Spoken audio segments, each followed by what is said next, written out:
दोस्तों, मैं मधु कुमारी आप सभी का स्वागत करती हूं आपके अपने YouTube चैनल कोचिंग वाला में। तो कैसे हैं फ्रेंड? आई होप कि आप लोग अच्छे होंगे और अपनी तैयारी भी अच्छे तरीके से कर रहे होंगे। तो देखिए फ्रेंड, आज हम लोग जो पढ़ेंगे, आज का जो वीडियो रहेगा वो बंगाल विभाजन का है, जो काफी महत्वपूर्ण है क्योंकि इससे एग्जाम में क्वेश्चन कई बार पूछा गया है और बहुत बार पूछता भी है। तो इसको हम लोग आज इसमें जानेंगे और इसमें जितने भी महत्वपूर्ण बातें हैं जो इससे क्वेश्चन आ सकते हैं वो सब इसमें डिस्कस करेंगे। ठीक, तो चलिए हम लोग बिना समय गए अपने क्लास को स्टार्ट करते हैं, क्योंकि बहुत दिनों के बाद वीडियो बनाने का मौका मिला है। समय नहीं मिल पा रहा था वीडियो बनाने का, लेकिन कोशिश करेंगे कि आगे हम लोग वीडियो हम हमेशा डालते रहे, ताकि जो छोटा मोटा हेल्प आप लोग को मिलता है वो मिलता रहे। तो देखिए, बिना समय गवाए हम लोग क्लास को स्टार्ट करते हैं। तो अगर हम लोग भारत के आधुनिक इतिहास की बात करें, आधुनिक इतिहास की बात करें तो देखिए, आधुनिक इतिहास में सबसे महत्वपूर्ण घटना होता है जब से हम लोग का जो है आजादी का जो लड़ाई है शुरू होता है, यानी कि स्वतंत्रता संग्राम जब शुरू होता है, वहां से जो है हमारे आधुनिक इतिहास रफ्तार पकड़ लेता है। तो देखिए, हमारा जो स्वतंत्रता संग्राम है इसको 3 भागों में, 3 चरणों में बांट करके बहुत ही आसानी से समझा जा सकता है। तो देखिए, प्रथम चरण की अगर हम लोग बात करें, प्रथम चरण की बात करें तो जो 1885 से लेकर के 1885 से 1905 तक की जितनी भी घटनाएं हुई हैं वो सब प्रथम चरण में आ जाती है। ठीक, उसके बाद अगर द्वितीय चरण की बात करें, द्वितीय चरण की बात करें तो इसमें 1905 से लेकर के 1919 के बीच की जितनी भी घटनाएं हुई हैं वो सब के सब द्वितीय चरण में आ जाती है। ठीक, अगर हम लोग तृतीय चरण की बात करें तो इसी को हम लोग बोलते हैं गांधी युग।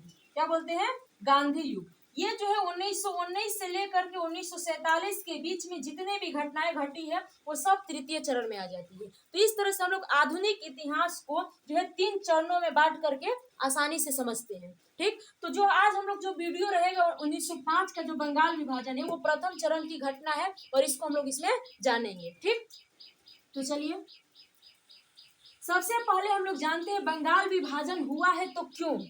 ठीक, तो देखिए फ्रेंड, जब बंगाल विभाजन जब हो रहा था उस समय बंगाल जो था वो पूरे भारत में एक बहुत बहुल आबादी वाला क्षेत्र था, यानी कि वहां की जनसंख्या बहुत ही ज्यादा थी। क्यों? क्योंकि उस समय बिहार भी उसमें था, उड़ीसा भी था, पश्चिम बंगाल तो था ही और बांग्लादेश भी था। तो इस तरह से 3-4 क्षेत्रों को मिला करके बंगाल जो था वो पूरा बहुल आबादी वाला क्षेत्र हो गया था।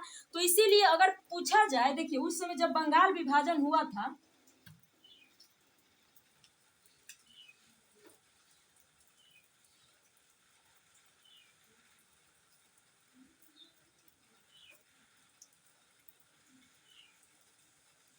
देखिए जब बंगाल विभाजन हुआ था उस समय बंगाल में ये हमारा जो उड़ीसा था वो भी शामिल था, बिहार भी शामिल था और झारखंड तो था ही, क्योंकि उस समय बिहार से अलग खुद झारखंड नहीं हुआ था, तो उस समय झारखंड भी इसमें शामिल था और पश्चिम बंगाल भी शामिल था और उस समय ये बांग्लादेश भी शामिल था। ठीक, देखिए पहले बंगाल में असम भी शामिल था, लेकिन 1874 में जो है असम बंगाल से अलग हो गया था। कब अलग हो गया था? तो 1874 में जो है असम वो बंगाल से अलग हो गया था। तो इसके बाद जब बंगाल विभाजन 1905 में हुआ उस समय केवल ये 4 ही जो क्षेत्र थे वो पूरे बंगाल से जो बंगाल के अंदर आते थे। तो इस तरह से जो है कर्जन जब 1905 में वायसराय था तो कर्जन से जब पूछा गया कि आप क्यों बंगाल का विभाजन करना चाहते हैं, तो उसने आसानी से कह दिया कि यहाँ पे प्रशासनिक असुविधाएं हो रही है, यानी कि ये बहुल क्षेत्र आबादी वाला क्षेत्र है, इसीलिए यहाँ पे प्रशासनिक असुविधा है और यहाँ पे जो है अच्छी सी सुविधा देने के लिए हम लोग इसका विभाजन करना चाहते हैं, ताकि जब ये 2 छोटे छोटे क्षेत्रों में बढ़ जाएगा तो हम लोग वहाँ पे जो है प्रशासनिक सुविधा आसानी से दे पाएंगे। लेकिन ये तो कहने की बात थी, पीछे का कारण कुछ और ही था, क्योंकि जो है इसका देखिए वहां पे जब बंगाल विभाजन हो रहा था उस समय बंगाल का गवर्नर, ये पूरा बंगाल था उस समय, ये पूरा बंगाल था, तो जो बंगाल का लेफ्टिनेंट गवर्नर था जिसका नाम था लिथ फ्रेजर, लिथ फ्रेजर, इस नाम को भी याद रखिएगा फ्रेंड, क्योंकि पूछता है कि बंगाल विभाजन के समय बंगाल का लेफ्टिनेंट गवर्नर कौन था, तो लिथ फ्रेजर था। ठीक, तो इस बात को ध्यान रखिएगा कि कर्जन बोला कि जो बंगाल का लेफ्टिनेंट गवर्नर है लिथ फ्रेजर, उसका कहना है कि ये बहुल आबादी वाले क्षेत्र हमसे नहीं संभाला जा रहा है, क्या कीजिए कि इसको 2 क्षेत्रों में बांट दीजिए। ठीक, ये बताया कर्जन ने कारण के रूप में, लेकिन इसके पीछे का कारण कुछ और ही था और वो कारण था राजनीतिक कारण, क्योंकि इसकी जानकारी जो है वो एक जब उस समय जो है राज्य सचिव थे। कौन थे? राज्य सचिव। राज्य सचिव था जिसका नाम था रिजले।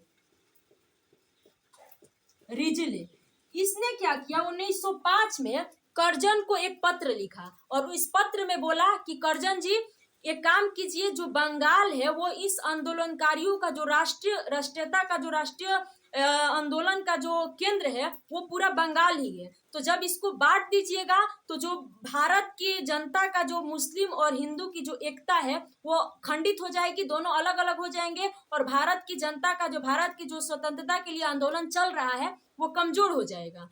तो इस बात को लेकर के इसकी पुष्टि जो है 1904 में जो रिजले ने कर्जन को पत्र लिखा था उसमें स्पष्ट पता चल जाता है कि कर्जन का जो बंगाल विभाजन करने का पीछे का कारण प्रशासनिक असुविधा नहीं थी बल्कि राजनैतिक कारण था। वो चाहता था कि हिंदू और मुस्लिम दोनों जो है अलग अलग हो जाए, जिससे जो है भारत के आंदोलन जो चल रहे थे स्वतंत्रता के लिए वो बाधित हो जाए, ये उसके पीछे का कारण था। तो ध्यान दीजिएगा, तो इस बात को आप लोगों को याद रखना है। देखिए हुआ क्या फ्रेंड कि जब बंगाल विभाजन हो रहा था उस समय बंगाल का वायसराय कौन था? उस समय भारत का वायसराय कहिए तो वायसराय था जिसका नाम था कर्जन। क्या नाम था? कर्जन। और यही कर्जन है जो बंगाल का विभाजन करने वाला है। ठीक, देखिए कर्जन ने क्या किया कि बंगाल का विभाजन करने की घोषणा 20 जुलाई 1905 को कर दी। तो घोषणा कब किया गया फ्रेंड, इसको भी ध्यान रखिएगा कि बंगाल विभाजन की घोषणा कब हुई थी, तो 20 जुलाई 1905 को इसकी घोषणा हो गई। और जैसे ही बंगाल विभाजन की घोषणा हुई पूरे भारत में जो है तहलका मच गया कि बंगाल विभाजित होने वाला है, कर्जन जो है बंगाल को विभाजित करने वाला है। तो इसको लेकर के जो हमारे भारत में जो है आंदोलन चल रहे थे स्वतंत्रता के लिए, उसमें जो प्रमुख नेता थे जैसे कहिए कि सुरेंद्र नाथ बनर्जी जी जो थे, वो कृष्ण राय मित्र जो थे, यानी कि इन सभी प्रमुख नेताओं ने क्या किया कि इसके विरोध में जो है आंदोलन करना शुरू कर दिया कि नहीं, ये बंगाल का विभाजन नहीं होना चाहिए, और इसके विरोध में जो है उन्होंने स्वदेशी आंदोलन कर दिया। ठीक, तो ये भी क्वेश्चन पूछता है कि बंगाल के विभाजन के विरोध में भारतीयों ने कौन सा आंदोलन किया था, तो स्वदेशी आंदोलन, इसी को बंग भंग आंदोलन कहा जाता है। ठीक, तो इसके विरोध में जो आंदोलन हुआ था, इसके विरोध में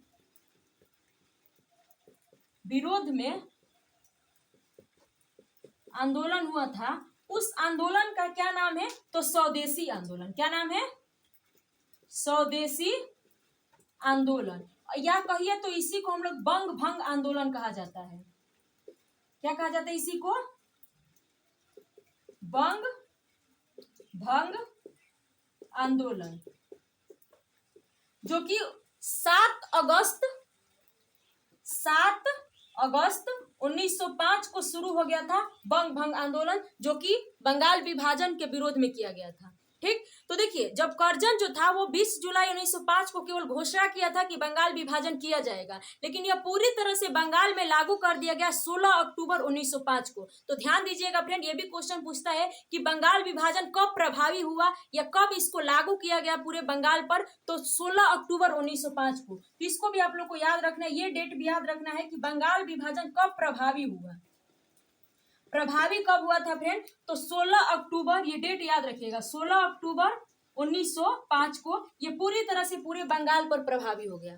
ठीक, अब देखिए फ्रेंड, जब घोषणा हुआ तो ये आंदोलन शुरू हो गया पूरे भारत में, और जब पूरी तरह से पूरे बंगाल पे बंगाल विभाजन लागू हो गया, तब सोचिए कि भारतीयों ने कितना जबरदस्त आंदोलन किया होगा। तो उस समय जो ये स्वदेशी आंदोलन हुआ था इसके बारे में भी जानेंगे। तो उस समय जो स्वदेशी आंदोलन हुआ था बहुत ही कहिए कि बहुत पूरे भारत को पूरी तरह से हिला दिया था स्वदेशी आंदोलन, और इसके दबाव में आकर के जो है भारत के जो उस समय जब गवर्नर बने मिंटो द्वितीय, उनको जो है इसके दबाव में आकर के बंगाल विभाजन को फिर पुनः रद्द करने की बात कही गई, और इसको कर भी दिया गया 1911 में, जब हार्डिंग जो थे वायसराय थे और जब दिल्ली दरबार लगा हुआ था उस समय इसकी घोषणा करनी पड़ी कि बंगाल विभाजन को रद्द किया जाए, क्योंकि पूरे भारत में जो है ये आंदोलन पूरी तरह से फैल गया था, पूरे भारत में स्वदेशी आंदोलन हो गया था। ठीक फ्रेंड, तो याद रखिएगा कि भारत के उस समय वायसराय कौन था? कर्जन। इसकी घोषणा कब की गई थी? तो 20 जुलाई 1905 को। और इसके विरोध में भारतीयों ने कौन सा आंदोलन किया था? स्वदेशी आंदोलन या बंग भंग आंदोलन, जो 7 अगस्त 1905 को शुरू हुआ था। और ये जो बंगाल विभाजन था वो कब प्रभावी हुआ? तो 16 अक्टूबर 1905 को। ठीक। और देखिए, जिस दिन ये प्रभावी हुआ था 16 अक्टूबर को, ये भारतीयों के लिए कहिए तो एक शोक था, यानी कि पूरे भारत को एक शोक जैसा लग गया था कि आखिर ये बंगाल विभाजन कर ही दिया कर्जन। ठीक। तो 16 अक्टूबर को ही क्या किया गया? शोक दिवस मनाया गया। क्या मनाया गया? शोक दिवस मनाया गया। पूरे भारतीयों जो थे, पूरे भारतवासियों ने 16 अक्टूबर को शोक दिवस मनाया। और इसी के बाद जो है ये क्या बोलते हैं कि रविंद्रनाथ टैगोर जी जो थे, उन्होंने ये सुझाव दिया कि कर्जन जो है वो हमारे भारत के जो हिंदू और मुस्लिम को अलग करना चाहता है, लेकिन उसको हम लोग को ये बताना होगा कि हम लोग कभी अलग नहीं हो सकते हैं। वो चाहे कितना भी प्रयास कर ले, केवल क्षेत्र के बंटवारा कर देने से जो है हिंदू मुस्लिम अलग नहीं हो जाएंगे। और इसको बताने के लिए उन्होंने राखी दिवस मनाया और सभी हिंदू मुस्लिम आपस में एक दूसरे को राखी बांधे, जिससे कर्जन को ये पता चले कि कभी हिंदू और मुस्लिम अलग नहीं हो सकते हैं। ठीक। तो इसी के लिए, इसी के उपलक्ष्य में जो है क्या किया गया कि रविंद्रनाथ टैगोर जी के सुझाव पर, रविंद्रनाथ टैगोर जी के सुझाव पर इसी दिन को जो है 16 अक्टूबर को ही राखी दिवस मनाया गया। क्या मनाया गया? राखी दिवस। राखी दिवस। और ये राखी दिवस मनाने के पीछे रविंद्रनाथ टैगोर जी की सोच क्या थी कि वो बताना चाहते थे कर्जन को कि केवल क्षेत्र के बंटवारा कर देने से हिंदू मुस्लिम अलग नहीं हो सकते हैं। ठीक। तो इस बात को भी ध्यान रखिएगा, क्वेश्चन कई बार पूछा हुआ है कि किसके सुझाव पर जो है 16 अक्टूबर को राखी दिवस मनाया गया? तो रविंद्रनाथ टैगोर जी के सुझाव पर। और शोक दिवस कब मनाया गया था? तो 16 अक्टूबर को, जिस दिन बंगाल विभाजन पूरी तरह से प्रभावी हुआ था। ठीक। तो इस बात को आप लोग को ध्यान देना है। ये सारे डाटा जो है फ्रेंड एक क्वेश्चन के रूप में हम कई बार आया हुआ है, तो इसको एक बार स्क्रीनशॉट लेना चाहते हैं तो ले लीजिएगा।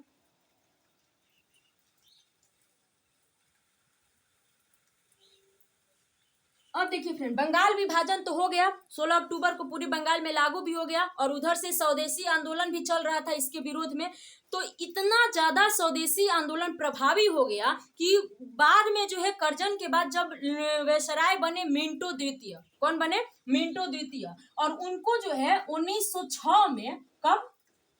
1906 में दबाव में आकर के, स्वदेशी आंदोलन कर रहे आंदोलनकारियों के दबाव में आकर के एक अरुणडेल कमेटी बनाए। क्या बनाए?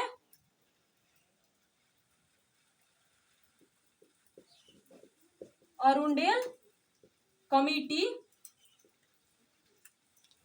अरुणडेल कमेटी बनाए। किसने बनाया फ्रेंड? तो मिंटो द्वितीय। मिंटो द्वितीय वायसराय था उस समय।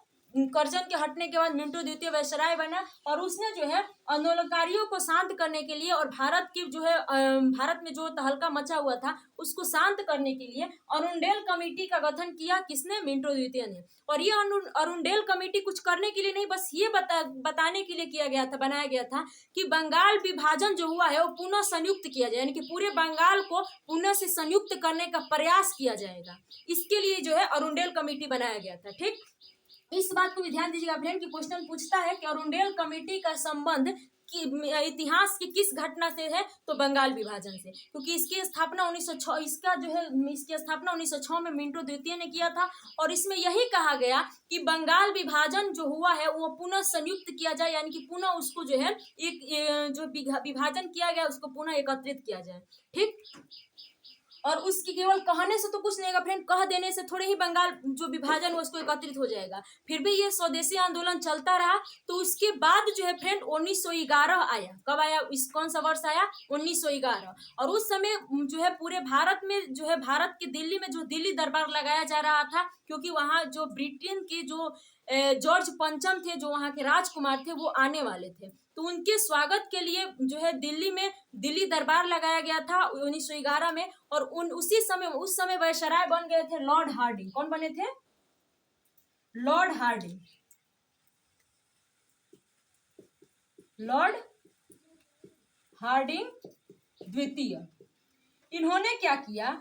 लॉर्ड हार्डिंग द्वितीय ने दिल्ली दरबार में दिल्ली, जब दिल्ली दरबार लगा हुआ था 1911 में, उसी समय उन्होंने जो है क्या किया कि बंगाल विभाजन को रद्द करने की घोषणा कर दी। तो क्वेश्चन पूछता है फ्रेंड कि बंगाल विभाजन को कब रद्द किया गया था? तो 1911 में। किसके द्वारा? तो लॉर्ड हार्डिंग के द्वारा बंगाल विभाजन रद्द किया गया। बंगाल विभाजन रद्द कर दिया गया। तो इस बात को भी आप लोग को ध्यान देना है कि कब बंगाल विभाजन रद्द हुआ था? तो 1911 में। कब रद्द हुआ था? 1911 में। तो ये भी क्वेश्चन पूछता है फ्रेंड कि बंगाल विभाजन को कब रद्द किया गया था? तो 1911 में। और किसने किया था? तो लॉर्ड हार्डिंग ने, जब दिल्ली दरबार लगा हुआ था उसी दरमियान इसकी घोषणा की थी। ठीक, तो ये सारे जो है फ्रेंड बंगाल विभाजन से ही रिलेटेड मुख्य पॉइंट थी। इसको जो है दिमाग में एक बार फिर से रिकॉल कीजिएगा कि बंगाल विभाजन जो है वो किसने किया था? तो कर्जन ने किया था। और कब इसकी घोषणा की थी? तो 20 जुलाई 1905 को बंगाल विभाजन की घोषणा किया गया था। उसके बाद कहिए फ्रेंड, तो इसके विरोध में भारतीयों ने कौन सा आंदोलन किया? तो स्वदेशी आंदोलन किया। 7 अगस्त 1905 से शुरू कर दिया गया था स्वदेशी आंदोलन। उसके बाद कहिए कि बंगाल विभाजन कब प्रभावी हुआ था? तो 16 अक्टूबर को। और इसी 16 अक्टूबर के दिन पूरे भारतीयों ने शोक दिवस मनाया। और इसी 16 अक्टूबर को जो है रविंद्रनाथ टैगोर जी के सुझाव पर भारतीयों ने राखी दिवस मनाया। ठीक, इस डेट को भी याद रखिएगा। उसके बाद स्वदेशी आंदोलन इतना ज्यादा प्रभावी हो गया कि इसके दबाव में आकर के उस समय जो वायसराय थे मिंटो द्वितीय, उन्होंने एक अरुंडेल समिति का गठन किया। और उस समिति के गठन में उन्होंने बोला कि जो बंगाल विभाजन किया गया है उसको पुनः संयुक्त किया जाएगा। और उसके बाद कब किया गया? तो 1911 में हार्डिंग द्वितीय जब वायसराय बने, और उस समय दिल्ली दरबार लगाया गया था 1911 में। उसी दिल्ली दरबार में उन्होंने ये घोषणा किया कि बंगाल विभाजन को रद्द कर दिया जाए। ठीक, तो इस बात को भी आप लोग को ध्यान देना है। और ये क्वेश्चन एक बार ये भी पूछा हुआ है फ्रेंड कि बंगाल विभाजन के समय बंगाल का लेफ्टिनेंट गवर्नर कौन था? तो लिथ फ्रीजर। ठीक, तो इन सारे जो 2-4 पॉइंट है इसको याद रखिएगा, क्योंकि इसी से जो है बार बार क्वेश्चन घुमा फिरा के पूछता है। तो आई होप कि आप लोग को बंगाल विभाजन समझ में आया होगा। देखिए फ्रेंड, अगर ये बंगाल विभाजन पढ़ लिए तो कोई भी प्रीवियस ईयर क्वेश्चन उठाइएगा और बंगाल विभाजन से सारे क्वेश्चन को कीजिएगा। जो देखिए इस वीडियो लेने के बाद जो है ज्यादा से ज्यादा क्वेश्चन बनेगा, और जो नहीं बनेगा फिर से उसको नोट कर लीजिएगा। ठीक, तो इस तरह से अपने तैयारी को जारी रखिएगा। तो चलती है फ्रेंड, मिलते हैं नेक्स्ट वीडियो में। तब तक के लिए आप लोग खुश रहिएगा, मस्त रहिएगा और मन लगा के पढ़ते रहिएगा। थैंक यू फ्रेंड, जय हिंद।